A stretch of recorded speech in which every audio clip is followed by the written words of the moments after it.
It's time to wake up to the cool side of the pillow. Podcast, that is. While not an actual pillow, it serves as a metaphor for the playgrounds of our collective subconscious. Cool Side of the Pillow is a show about dreams.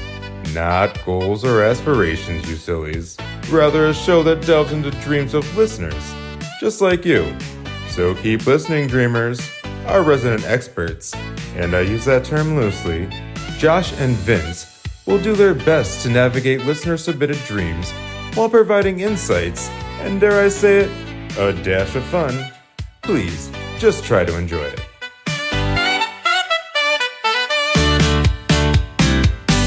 On today's episode, Vince and Josh try to save the show. Plus, we hear from one listener about their reoccurring dream and their possible pending fate. And another dreamer tells us about hanging 10 while they're asleep. All that and more today on Cool Side of the Pillow.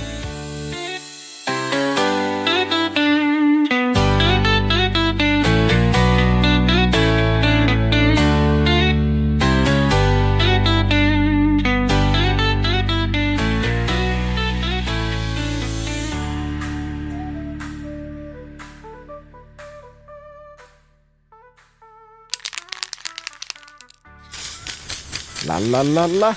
Little dab here, wipe there, also here. I like this little bit. Ooh, not that dab. Chef's kiss. Mwah. Let's make it European. Ah, la la la la la. Huh. Let's load all the empty jars of hot fudge in the trash. That's a lot of mashed up ice cream boxes. Huh. What are you painting, Vince? It's a mural of the greatest podcast duo ever. Josh and the other guy. It'll come to me. Vince! Yeah? That's you. I know, and you're you. Congratulations. Moving right along. And that's my favorite song. I'm spraying right along. And that's looking super fancy. Spraying right along. Please mind all those streaks. So,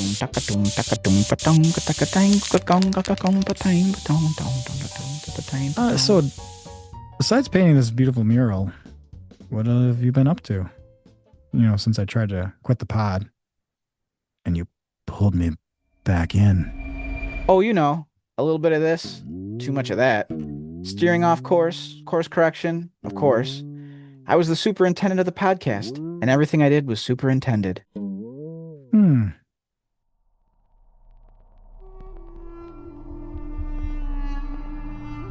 It was actually the darkest time of my life. And then you came back. And I owed it all to you. But yeah, it sucked. I duped the audience and ruined some equipment and was stress eating. Okay, so a typical Tuesday afternoon for you. Well, let's check some emails and see if we, have any merch sales or, sponsors or whatever. Maybe even just some well-wishers. Wow. You signed up for a lot of newsletter and promotional things, it looks like. But a few seem actually a little bit legitimate. The more the merrier. I'm all about that content. What's this one, Vince? What's Scallywags? It's pirate clothes for your pets. I figured the kitties would look sick as little swashbucklers. Yo-ho-ho, and a bottle full of fun. And a tummy full of rubs. Okay. What about this one? It's for, mouth tanning? Yeah, La Boca Bronzer. When you need a good base tan in your mouth, so you don't just sound foolish when you hit that beach. I've heard about them. No, you haven't. This one could be good. Interpretation Station. What's that one about? All aboard. Time to learn the lingo of the railways. Whoop, whoop. Okay, maybe not. Ooh, here's one worthwhile. I just got an audio message from Trevor. Who? Trevor Cromdor, our best bud, who's trying to keep the podcast alive despite his super unpleasant cousin, Hector, threatening to cut funding on the show. Oh, Trevor. Say it with me now. No. Vor. Nah. That Trevor. Just too dang busy to leave us a normal voicemail. What a maverick. Wouldn't it have been easier for him just to leave us a voicemail? Whatevs. Let's just listen to this. Emailing audio messages is the future, Josh. I've been saying this for hours. No. You've been getting dizzy off the fumes from that spray paint. Should one ever dare to command the thunder to cease its cacophony, Should a butterfly tell a caterpillar it's ugly because it has yet to cocoon? Cromulent points. Let's see what Trev wants. Truv? Let's see what our buddy has to say. Hey, bro amigos. I hear there's a party in the USA. That's a little joke for you. You can use it on the show if you need radical content that's sure to slap. Anyways, chill fam squad, here's some real for real. So from my POV, I need y'all beat game on this one time for a player. My total buzzkill of a cousin, Hector St. John, you know, the less chill dude who funds the studio and podcast. Anyways, I wanted to send y'all a smoke signal. Smoke 'em if you got 'em. You know, rollies, JJs, string bows, Husker do's and don'ts, blizzies, frizzies, tizzies, non-tizzies, dealer's choice, right, my bubs? Any hizzo, Hector, I call him Heck Nerd, because he's not as cool as we are, right? He's gonna Zoom call you guys later to go over, I'll just call him his demands. Basically, he needs you guys to land enough sponsorship and merch money, or he's gonna pull the plug like a slim dog. I'll link up with you broskies eventually, but it's been so hectic between closing deals, comping fields, breaking hearts, making bank, tooling the stank, resting the bank, make money. But more money, more problems. Cash rules everything around me. Money. It's a gas. Anyways, best of luck with Hector. Just remember one crucial thing we're dealing with, and we gotta make sure that you... For full features and access to the recording, please subscribe at the low price of $199.97. Oh, crapsicles. Shh, hold on. After the nice lady stops talking, Trevor is going to tell us how to deal with Hector. No, that's the end of the message. We got to come up with like $200 to get access to the rest of the recording. I don't have that. I spent all my money on meal prepping for the hot fudge yoga diet plan. Hot fudge, ice cream, results. That explains why the rubbish bin is almost full again. Do you have a couple baby stacks? I want my baby stacks, baby stacks, baby stacks.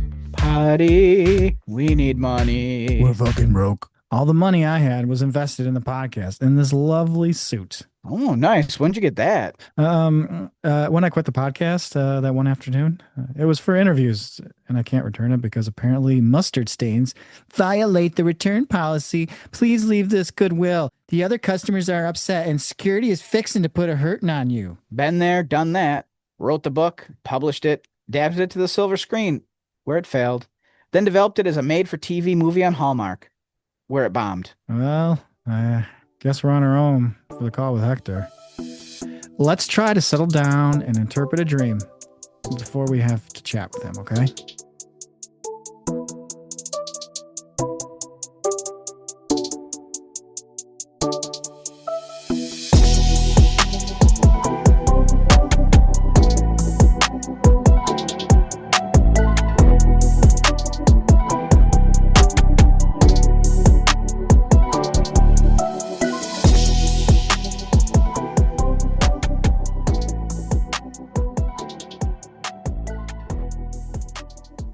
Hey, cool side.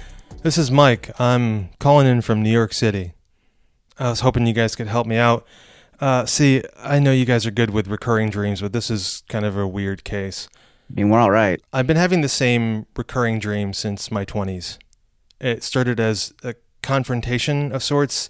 I knew there was a break-in, and then I would panic and wake up, and then that would be it. And then next time I'd have the dream, it would become more lucid because I'd kind of be aware of it. And so I would try and learn more about it.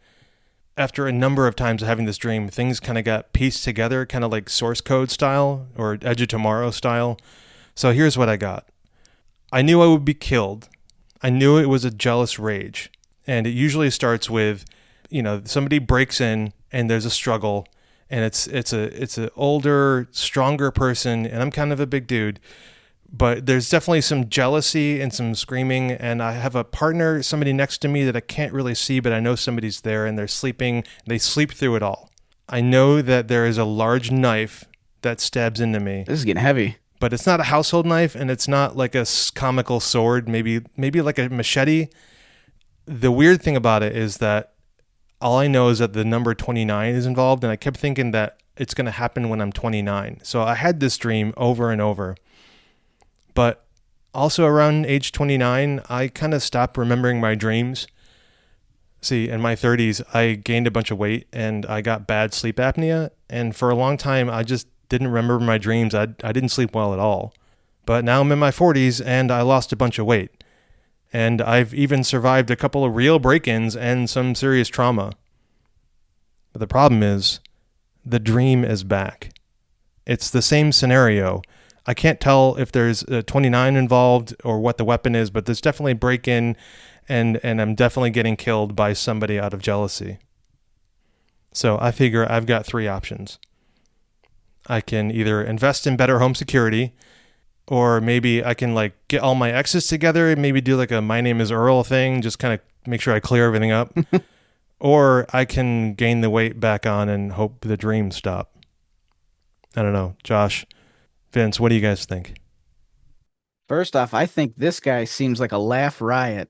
No, I'm just kidding. He's probably a very nice man. That was the most serious dream we've gotten to date, probably ever. Like this guy needs actual help, and clearly we're qualified to help We're the him. right place to turn. No, he seems like a chill guy. Like I'd want to get a lemonade with him and put our feet in the sand. Not Mike, at if the you're in beach town though. and you bring the sand, Vince will bring the lemonade. Nope, just sand. Yeah, so that's a lot to unpack. So overall, he slowly was trying to piece these violent dreams together when he was in his 20s. There was some sort of jealous rage. He was with a partner. He was killed, maybe with a machete, which is that's not really the most discreet thing to like sneak in somewhere and be like, all right, I'm a cat burglar. Here's my machete. Yeah. But badass weapon nonetheless. Yeah. Um, Horror movie shit. when he's 30, he can't remember stuff because he's got apnea and he gained weight. Now that he's in his 40s, he lost weight and he's having these dreams again, which is like scary. I mean, a lot of times I feel like any sort of anything, whether it's violent or whatever it might be, something that like gets you stirred up, gets you scared, gets you nervous. I think it's just something you have unresolved in your life. And your subconscious doesn't quite know how to put into words what it is. So it's like, oh, we need you to feel a sense of urgency or like something's bad. So, bah, you're murdered. Wake up. You got to understand, what this thing is. Then I started getting all crazy conspiracy theory. And he's like, well, the number 29 and I'm breaking it down. Well, 29 equals 11. Well, 11 is what? One on one. Ooh. So he's got to come and face himself one on one and figure out what it is. Yes. Because you know that one song by the Smashing Pumpkins, like the killer is me. Ooh. I can't do his voice. And I like Smashing Pumpkins. That wasn't nice. I shouldn't have made fun. But yeah, oh, killer is me. Though I continue. Displayed all my rage. So maybe the killer is actually him. Well, I don't know. Because he says he's always with a partner. So maybe he has some unresolved stuff with a partner. I think his idea is real bad to get all of his exes together. I don't know what that would be like. Let's cobble together a wine and cheese with a bunch of these women it didn't work out with. it's like a Frankenstein party of all your exes. That doesn't seem like it would not be dramatic or any sort of a fight would break out at all. So I think that's not maybe a great idea. And I know he was joking. It's more of like a My Name is Earl, which I have never seen and I should because I heard it's decent. Anyways, this isn't a show about shows. It's a show about dreams. Well, what about the math aspect, Vince? Mm-hmm. What's 2 times 9? 18. 1 versus 8. That goes to the girls you were talking about. Like all your, or maybe boys. I don't know. It goes against your exes. That's the 1 versus 8. Or it's the 11. Oh, he had eight maybe X's? in Texas. So I'm Oh. saying, Or it's infinity. It's an ooh, if you infinity turn loop. 8 1 times ooh. 8. 1 and Yeah, 8. So Mm-hmm. the other thing he talked about going from like overweight with sleep apnea to losing weight. I think what you were harking on with the aspect of him being against himself with a one-on-one, maybe there was a internal struggle to be like, you got to lose some weight, bud, or you're going to kill yourself. Yeah, sleep apnea is no joke. I've had some friends who've had that, and man, just how serious and somber toned he was through it, which beautiful job. Not a knock on him in the least, but like I feel like my energy now is like this is a very serious podcast, everyone. There will be no more humor. Josh, please stop laughing. It's not okay. We need to bow our Not heads funny. and just understand it's a whole new thing. We're gonna dress only in black. We're gonna have candles while we record. They will be lit. I'll get a pet vulture. Yeah, I don't know. So I just feel like again, any sort of violence or call to action or something that like stirs up something that gives you a sense of urgency in your dreams, there is definitely something he hasn't dealt with yet and it's recurring. And yeah, a lot of times your sleep can be impacted if like say you have an edible or you have sleep apnea, this or that, you gain weight. There are definitely times when you may not remember your dreams. He might always have this dream. There's just times when he doesn't remember having it. Like sometimes, I'll wake up, I'm like, well, I didn't dream at all, but I had a weird thought like your mind's still going, stuff's still happening in there. Why do you think it's coming back now? The way he said now it's back in his 40s. I think because he said he lost some weight. Yeah. So I think So maybe it's not a weight thing. no, I think it is a weight thing, but I think not so much as that's the internal struggle he's having, though it sounds like it could be, but I think when he is at a leaner weight, that's when he's able to dream better. That's when the dreams come back.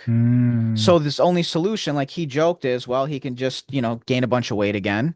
Or, Confront. if he wants to stay trim, there's something he's going to have to like deal with. And I think a silly podcast with two morons with microphones, we're not quite qualified. I think he should talk to like a professional about this, because if I was having this dream, I'd be concerned. I mean, the terror of being like, oh my God, I'm going to die in front of, a partner of mine, in front of my significant other, the guilt that you also feel from like, oh, this poor person, because they're attached to me, they had to witness this.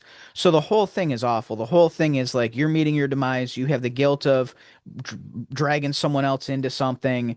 So if this continues to happen, which it sounds like it is, the answer isn't gaining weight. I think, just talking to someone and being like, okay, what is it? What's going on? What is this machete supposed to be? Why am I getting killed? Does this have to do with, exes or anything like that? Like maybe it could also be something where like, he sounds like a nice guy. Maybe there's just a thing that he has when he interacts with partners that like maybe somehow things don't end up working out. Maybe like a character flaw that you're not aware of and your subconscious kind of feels, but it doesn't know how to tell you like, hey man, read the room with this chick a little bit. Maybe she isn't into this, or maybe she doesn't want you to talk about that, or I don't know. What are you doing to kill the relationship? Maybe that's a symbolic thing for it too, right? Maybe that's the thing. I mean, I don't know if he mentioned if he's single now or if he's in a relationship now. That could also play into it. So I really think that gaining a bunch of weight is not the answer. You're only suppressing it, and you're still your subconscious is probably still having those dreams. You just don't recall them because you're heavier, you have the sleep apnea, you're not sleeping as great. Like I said too, things like if you take edibles, a lot of times people are like, I don't dream because I had an edible. Yep, that's usually what happens. But so I don't know, and also it could just be coincidental that there were periods in your life that were going well, so you weren't having awful dreams. I have this recurring dream where it's like, I get off my purpose or I get off my mission, and I love talking to people, and they'll distract me. So then it's like, oh no. So I think somewhere in there, I have something too that I need to like work on or figure out. And I think this guy also does. Mine are much friendlier. Oh, a party, that's nice. Oh, you're on a boat, murder by machete. Like, holy hell. Okay, man. So clearly your subconscious is really fed up at that point, I would say. Seems like it to me. And it's like, listen, man, I don't know how else to tell you. There's this thing that you've got to figure out. And the only way I know is through crazy, bloody, wild imagery.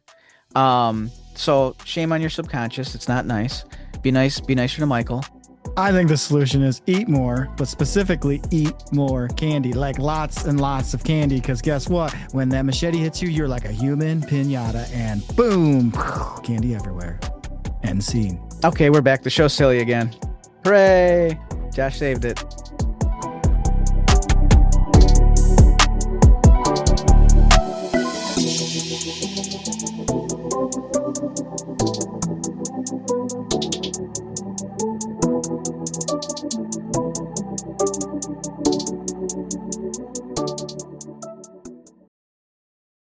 Ooh, boy. I got to ride the trolley to Tinkletown.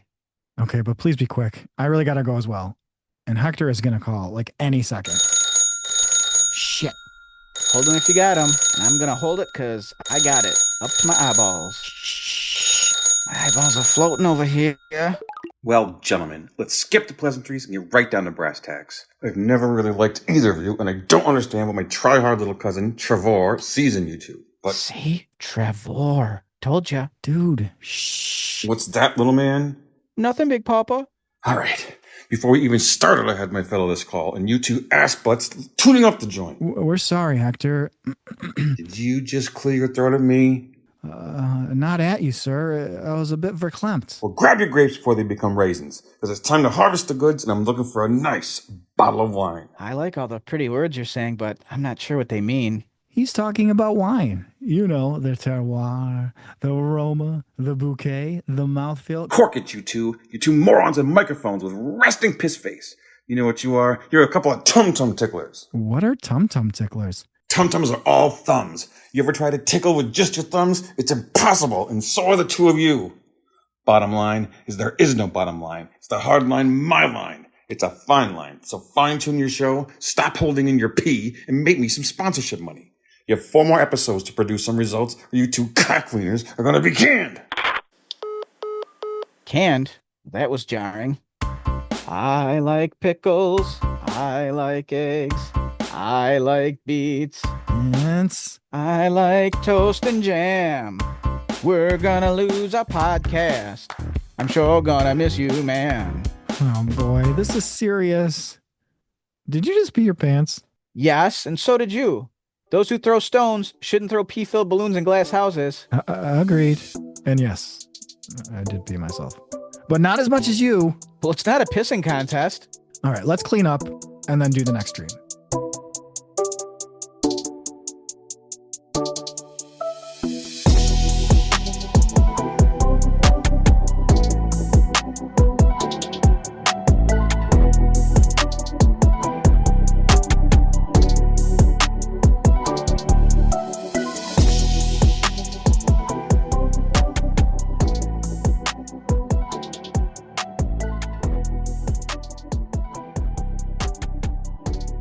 Hey, Vince, I got a new dream, and it's from Lou Dorian. Oh yeah, he's the pianist. Nope. He is the painter. Try again. The psychodeli man. Sound it out. Psychedelist. Very good. You say it. What I will say is he is known for over 28 years of personal experience. Lou shares insights for creating a peaceful and fulfilling life through psychedelic journeys. Whoa, says he's undergone hundreds of extreme unguided trips to macadamia. No again. Oh, he trips on special macadamia nuts. He does not. But he has undergone hundreds of unguided macrodose trips of his own. Whoa, now that's what I call a resume. You're hired, sir. When can you start? He's not applying to work here. Oh, so then this isn't just a really long resume, but it's his book. He does have a book, and his book is The 8 Root Fundamentals of Becoming a Psychedelic Guide by Lou Dorian. Hey, Vince, how do you find him on social media? It's @_psychedelist_. Or at his website, which is psychedelist.com. You said it. That's spelled Psychedelist.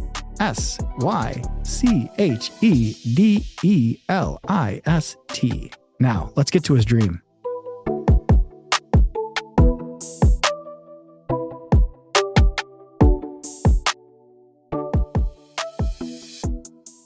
So this is a just sleeping dream, and in the dream I'm in Hawaii with my father and a friend of mine at the time named Aaron that I used to go to the beach with sometimes to surf. We're in Hawaii.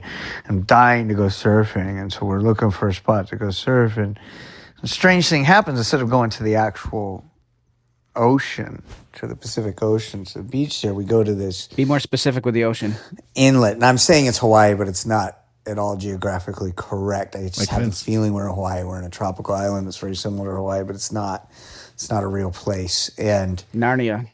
we go to this like lagoon, and there's a bridge, a very tall like freeway bridge off in the distance across the widest part of the lagoon.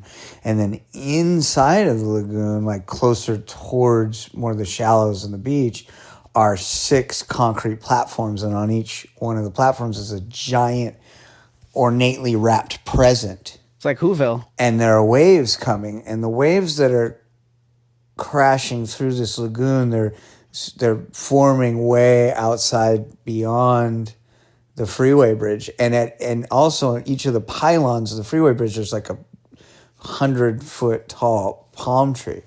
And these waves are coming and they're like 100 feet. They're all the way to just under the roadway of the bridge, and they're not disturbing the bridge. They're not knocking the bridge down or anything, but they're like, these waves are like 100 feet tall, and there are men out there surfing, and they're weaving in and out of the pylons and around the palm trees.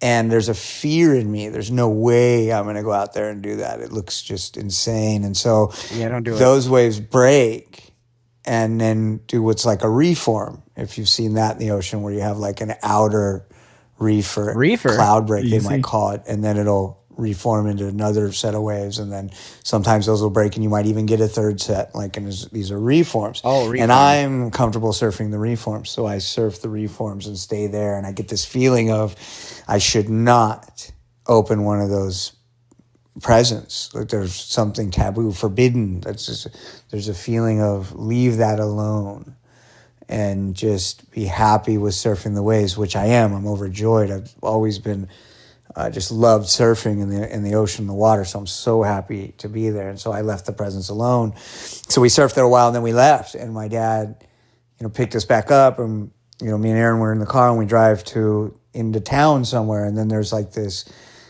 tennis court area, and on the tennis court there's this concession stand selling treats, and they're selling all kinds of like goodies and candies and pastries and cream puffs and stuff. And so I get this, I really wanted some sort of treat because I guess I was sort of tempted by the presents, and I had exhibited some self-control. So, I was able to, I ended up like stealing a treat. That's the interesting thing too, is I stole a treat. Naughty. My father wouldn't actually buy one.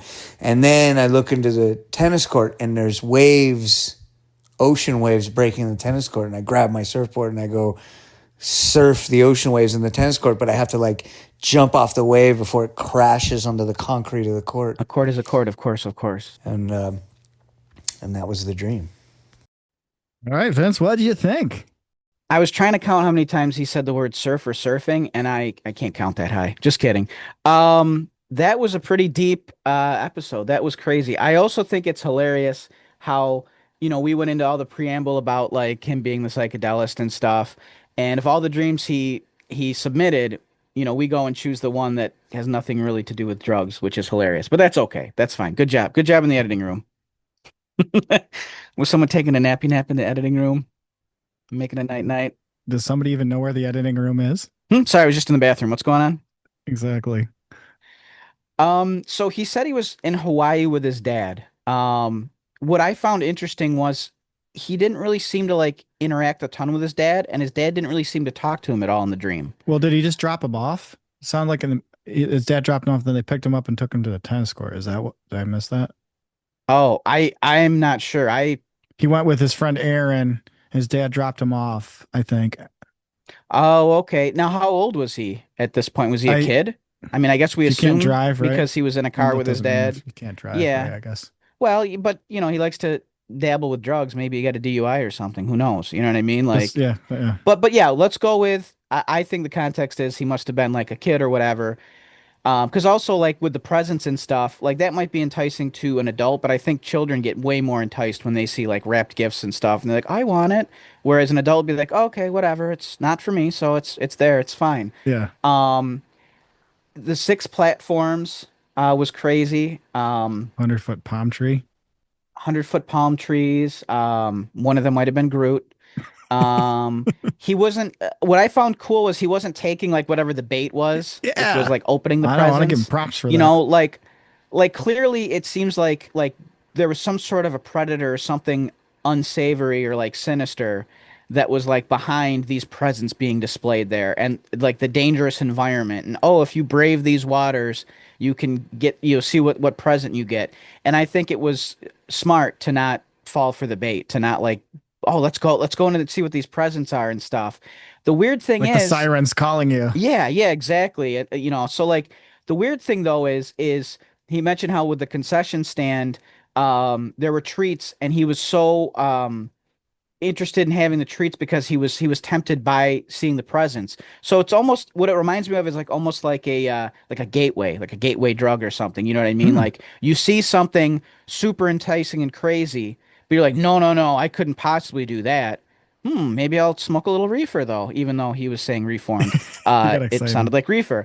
So for me, I don't know, maybe this whole thing is sort of like a metaphor for like a gateway into something else, right? Right. So you see the super enticing present that's like it takes a lot to get there, and you're like, it's there's got to be something off with that. But then when you see just a humdrum run of the mill concession stand, you're like, oh, okay, the stakes are much lower here. So much in fact that I think I'll just steal myself a treat. Like, why not? The stakes are low. But as soon as he does that, all of a sudden those waves come up again. And Yes, exactly. I think the waves are something to do with like morality, or the waves are something to Hmm. keep you from what you shouldn't be doing. Those waves kept people from those giant presents. Um, and as soon as he did something bad, those waves came again. And I think it's just Very ominous. maybe those waves are just, yeah, the waves just represent morality and making sure that like kind of keeping a watchful eye on him. It's almost like the waves are not like a Grim Reaper or like a guardian angel, but like some sort of a harbinger or something that's like, hey, you know, straighten out, do the right thing, or we're gonna crash down on you. So, They're a good visual warning sign, right? Because yeah, they for came sure. back up after he stole. I like how he almost did our job for us. He's like, I knew I was tempted earlier, and I didn't take the presents, but then I stole the concession stand treats, and I'm like, very good. He's seeing himself as he was tempted earlier, and that leads. I was good earlier, so now I can be naughty. You're crossing out your notes. You're like, damn it, he's analyzing his own dream. Shit. Our Fuck. There job. goes my other. It's There our goes job. my next thing. Yeah. It's you know what? We should just if we ever have to go on vacation, we'll just play a bunch of his dreams. He'll Yeah, analyze them for us, and that'll be it. And it's on I'm so done. autopilot. Another one in the can. It's that easy. No, thank you for making our job easy and taking our job from us. That was real nice of you. No, just kidding. I'm really excited. I think this guy's going to be a recurring contributor. And I'm excited for it. I'm into it. I think it's going to be like a neat um sort of like a recurring character or something. He'll be like Steve Urkel, but not, the focal point of the show. He'll just pop in every now and again. Yeah. Did I do that? Did I dream that? Whoops. That was an interesting dream. I really think that maybe the waves just sort of represent maybe like his spidey sense tingling. Like, hey, Mhm. doing something I shouldn't be here. There's something that's immoral or wrong, and the waves are going to be that sweet, sweet justice that crush down on me and drown me real good. Yeah. Hang 10, big guy. Okay, I was just hanging one.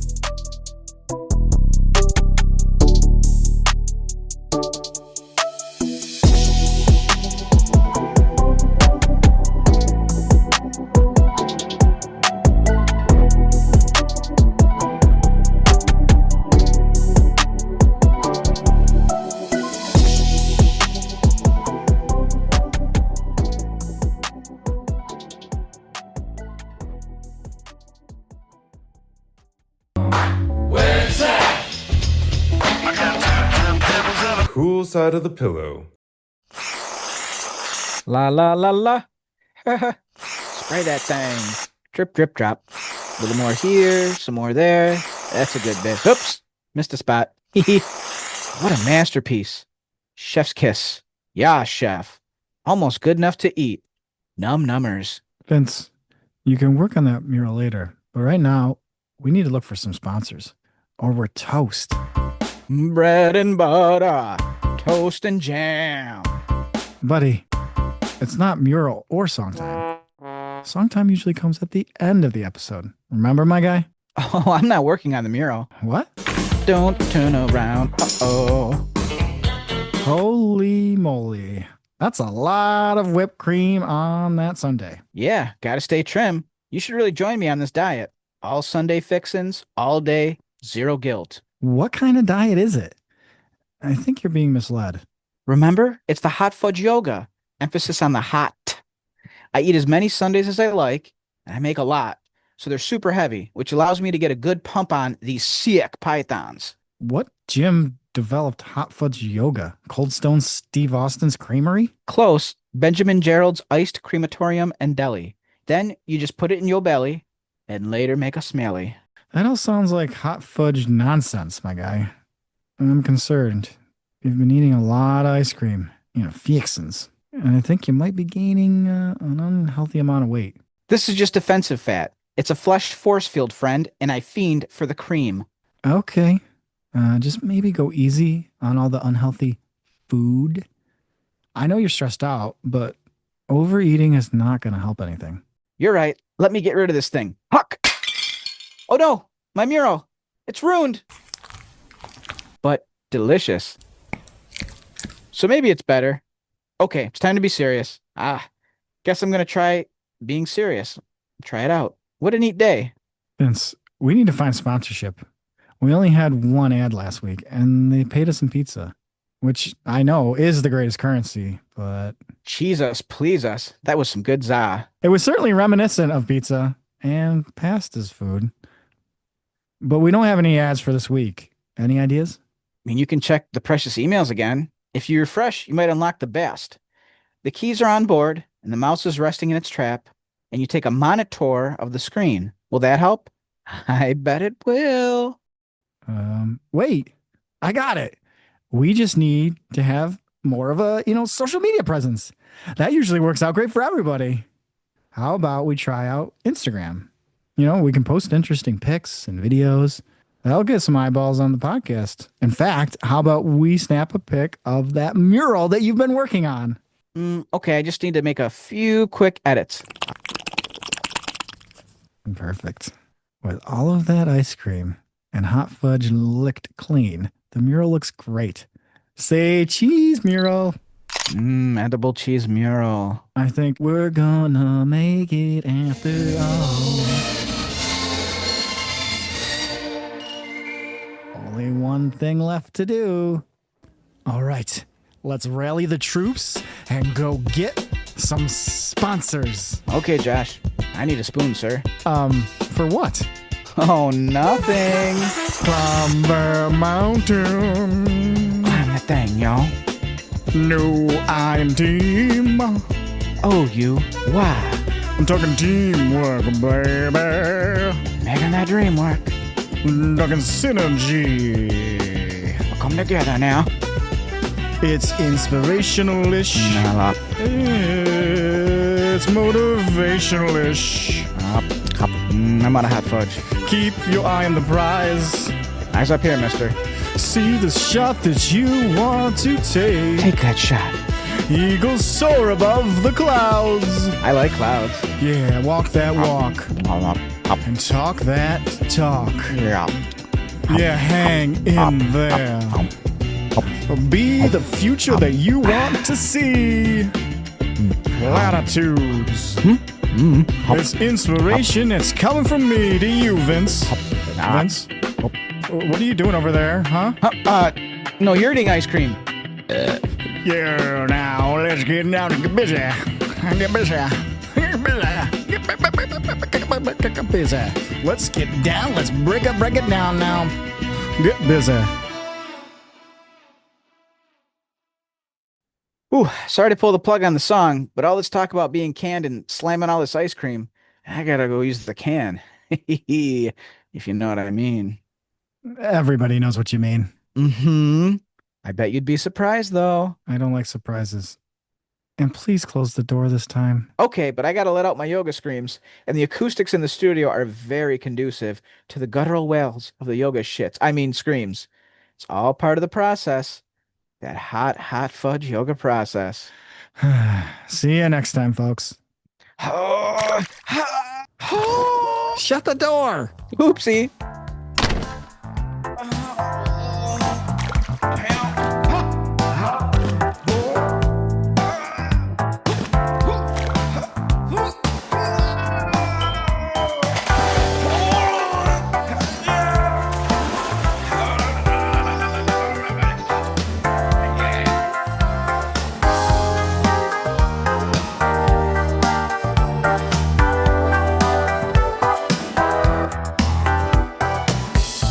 Thanks so much for tuning in to Cool Side of the Pillow, Season 4, Episode 4. If you haven't already, be sure to subscribe wherever you get your podcasts so you never miss a dream. Want more? Head over to coolsideofthepillow.com to grab some merch and, more importantly, send us your dreams.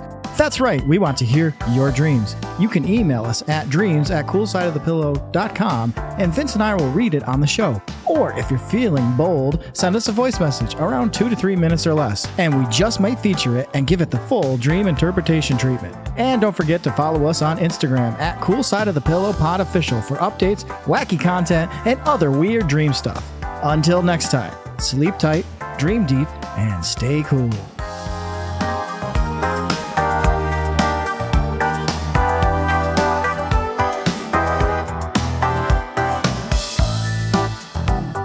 I had the craziest dream. You were there. You all were singing. All right, well, that's great. We don't give a shit because we don't like hearing about people's dreams. Yeah, let's go. Chop, chop. Come on.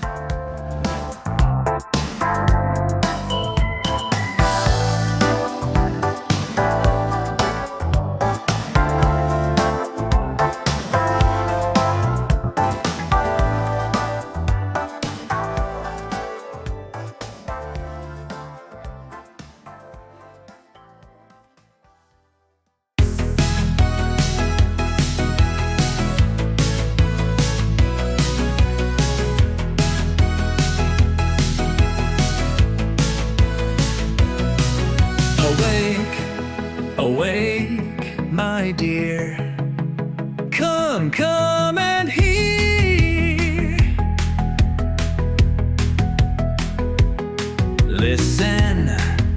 Listen to this pair. What do your dreams mean? They are sure to share. Dreams, they start to billow. Like the wind blowing the branches of a willow.